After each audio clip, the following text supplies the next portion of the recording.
Alright, guys, gals, and everything in between! Holy crap, another year has gone by, and we are back to Doctor Who. So, let's do my little episode breakdowns that we always like to do around this time of year. So yeah, let's do it. So this is Series 9, Part 1 of the story arc called The Magician's Apprentice. Now, what I really love about Doctor Who is they can kind of blend time periods together.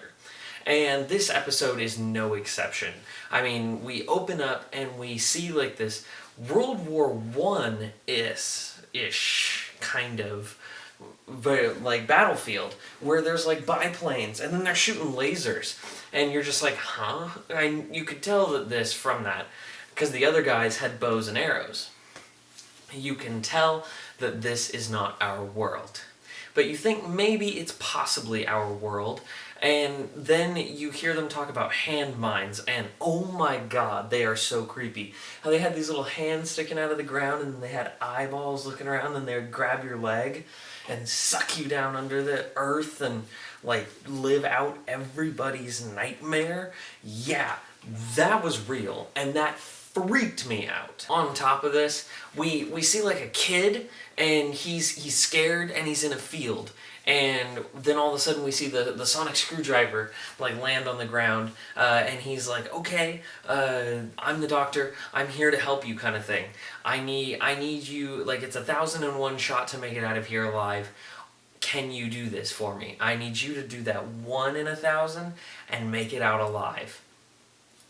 And so then, just in case you didn't realize this is going to have spoilers in this episode review and breakdown, if you're paranoid of spoilers, stop here because Moffat dropped a bombshell so huge that oh my god. If you guys are ready, 3, 2, 1. Moffat dropped a bombshell of epic proportions Doctor Who, because the doctor's sitting there and he's like, what's your name? Tell me your name. And the kid looks out at the doctor and says, Davros. My name is Davros. And everyone at the same time, I swear it, just goes, what? And they're like, and you just see the doctor's like look like, oh god, what just happened? As he's sitting there trying to make it out alive, that he's trying to tell this kid to make it out alive, and it's Davros. And if you didn't know who Davros is the creator of the Daleks. The Doctor has traveled through time and has accidentally come across Child Davros. Oh my god, it's Davros. Holy god, the Daleks. No clue that was going to happen this episode. That's why I'm saying it's a bombshell. Moffat just started off season 9 with a heavy hitter in the first episode. It's just like, yep, Davros. You're getting Davros in the first episode. Boom. Mic drop.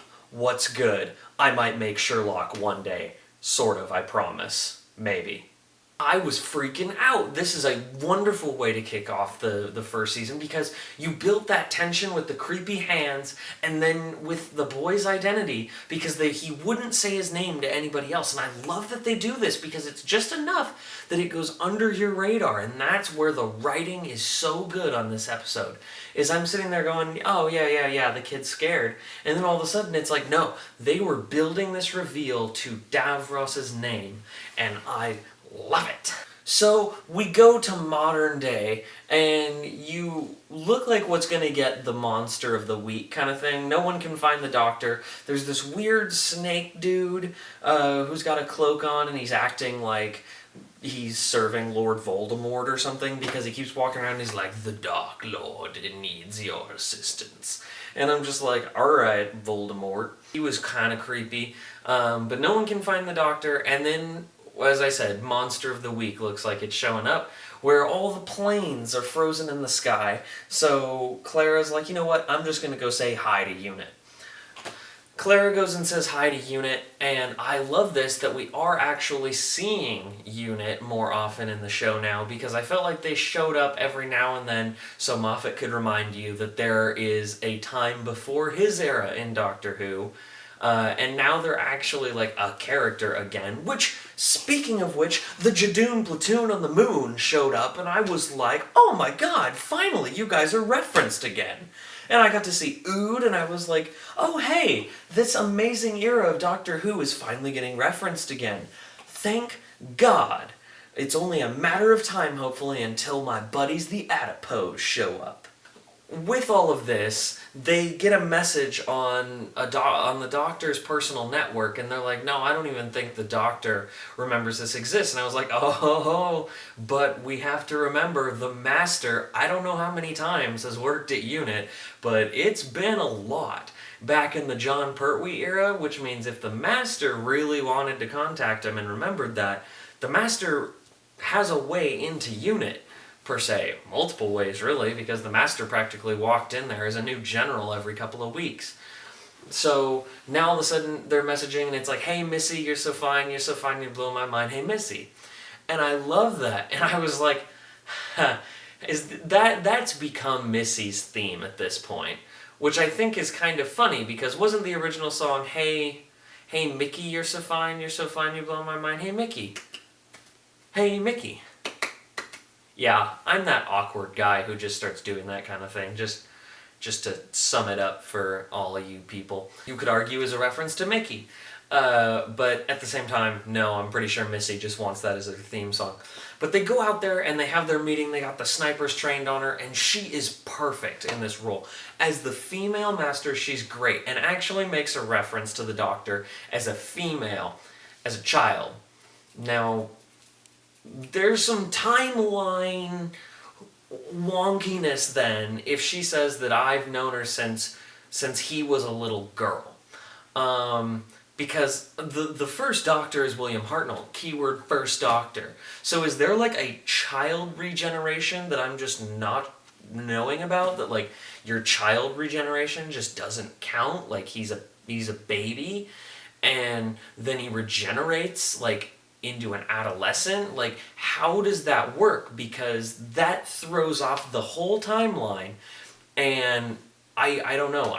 The way I'm looking at it until it's explained to me is that when you're a child, as you're like going through like puberty or something like that, as a Time Lord, you regenerate, but it doesn't really count as one of your regenerations. So I think one time they used the word like rejuvenation as a theory. And I think that is very possible, but I do like that they reference that maybe the Doctor has been a girl before, even though it kind of throws off the timeline a bit. Missy then brings up to Clara, and they're having their pissing contest, and Missy says, you have no idea, like, they're like, you're her enemy, or you're his enemy, I should say. Gender thing's been throwing me off with the whole Missy Doctor thing. But she's like, you have no idea. Like, we're enemies, sure. But is there really much of a difference between an enemy and a friend, especially when it's so complicated and stretches more than the existence of this planet in age? How can you comprehend our relationship? And I love that they brought that up, because yeah, they were childhood friends, they became enemies with different ideas, but yet at the same time they kind of need each other, like Batman and the Joker. But to a degree, are they friends? Because they were before. They could get along. They know each other better than anybody else, and they've known each other for thousands upon thousands of years.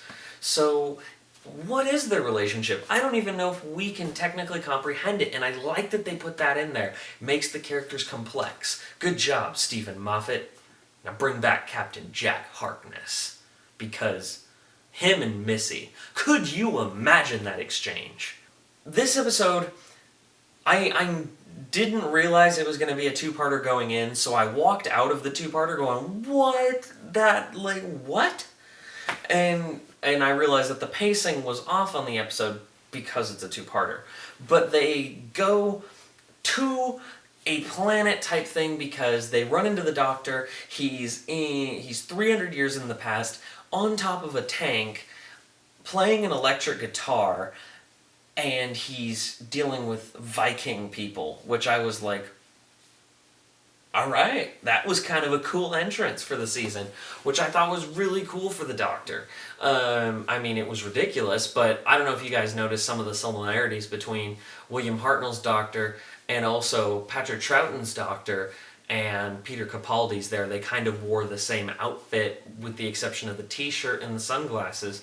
I was like, I like what you did there with your outfit. You went from John Pertwee last season to like the first and second Doctor in this one.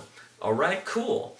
I like the entrance they gave the Doctor, especially with the guitar, because Peter Capaldi was in a band growing up, so I have a feeling that maybe that was a little bit of a reference to that, which is all cool. With Doctor Who, I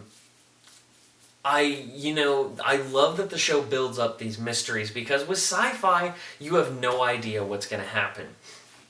And we go to this weird floating planet because this snake dude is like, I serve Lord Davros, and he remembers and throws the sonic screwdriver. And he's like, I don't have a sonic screwdriver, because they're like, that's the Doctor's face of regret. And he remembers, and Davros remembers. So you're like, oh my god. So they have to go to this weird space station. I do just have to say, Moffat is trying really hard to acclimate us to a female Doctor, because Missy basically took the role of the Doctor the entire time this episode. And, that's not a bad thing, but I really loved what Missy had to do, but at the same time, he is really hitting us over the head with, you want a female Doctor. You want a female Doctor. That's basically what he did the entire time. And one thing I do love is when they're on this planet and she goes out there and she's like, no, this is all invisible. This isn't just some floating space station. And then all of a sudden it starts to reveal, and Missy freaks out. The Doctor freaks out because he realizes as this field is coming up, it's Skaro. Davros has rebuilt the home planet of the Daleks. And you're just like, what? Another bombshell dropped on me? Really? Really, guys? This is what you're gonna do to me all day? This is unhealthy. And Missy's like, oh my god, it's Skaro. And you see the original Daleks, the original corridors they went on in that first adventure with the Doctor, fighting the Daleks. And you're just like, oh my god, they're doing it all. And I couldn't get over it. I thought it was a huge nostalgia bomb, but at the same time it kept it fresh and new. And how does this episode end is, well, Missy's doing the Doctor thing, and then all of a sudden Missy gets taken down, and I was like, okay, so is she going to be the next Rory thing where Missy dies in like every episode or every few episodes? And then all of a sudden Clara dies, and I was like, wow, Moffat's sure killing people off fast. And you just see the Doctor breaking. Capaldi is really branching himself out in this one. He's not just playing a Doctor anymore. He is encapsulating the character like how David Tennant did. Like, David Tennant's first season that he joined on was phenomenal. And it's one of the best seasons of any television show ever. But what I will say that Capaldi is doing is the same thing, but in a darker way. When they said last season that Capaldi was going to be a darker Doctor, I sat there and said, okay, prove it. They didn't really prove it. He was kind of goofy. Yeah, he said shut up a lot, but he was goofy. And what I love is already in this episode, you can see the darkness in Capaldi's eyes. Now that he's acclimated us to him, he's the Doctor now. And you can see that darkness and that regret and that pain. And you just see it in his eyes. But it's not like David Tennant's, which was pain and hurt. But instead, it's rage. And I want to see where this is going. Because there's an episode later on in the season that I believe is called Hell something. And I was like, okay, we are getting somewhere with Capaldi. And he is branching off and he is kicking ass. Now with Missy and Clara gone, we cut out of this non-linear storytelling order, which I kind of like that they did for this episode. And you see Child Davros again. And he was like, how'd you get over there? And he was like, from the future. And then he was like, why? And he basically, you see Capaldi, he's like, to protect my friends. And he pulls up his hand, and it is a Dalek gun. And he sat there, and then he just says, exterminate. And I was like, Dr. Dalek, what the hell? oh my god, bombshell after bombshell in this episode. They hit hard in this season, and I am so excited. I loved this episode. I do wish they put it in a two-parter, but you know, a boy can dream. I would have rather just binge watch the whole show right now, but can't really do that most of the time. I think that the next episode, the Doctor's going to have no companions. I think that it's going to be the Doctor as a hero having to stand alone. And I think that is a very intriguing concept because we don't see that very often. So the Doctor having to act alone to face Davros. Davros, Doctor, TARDIS. I mean, well, technically he doesn't really have the TARDIS because it disappeared. So the Doctor has to literally act alone in order to save the day. And judging by what we've just seen with the Doctor's complex of does he need to kill child Davros? Does the Doctor need to kill a child? And the possibility that maybe he can influence him to be good, it's gonna be a complex episode, and I love it when they do that in Doctor Who. So don't forget to like and subscribe. Guys, gals, and everything in between. What did you think of The Magician's Apprentice, Part 1? I loved it.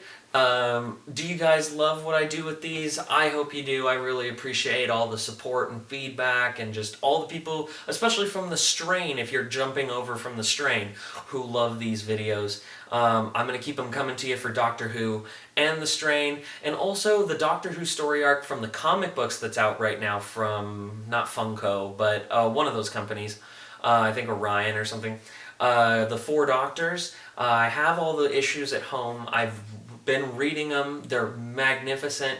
It's basically what the next anniversary special would be. So would you guys love for me to review that comic book? I've never really reviewed one before, but I'll give it a shot. Let me know. Don't forget to like and subscribe. Got plenty more videos coming to you. Love you guys. You mean the world.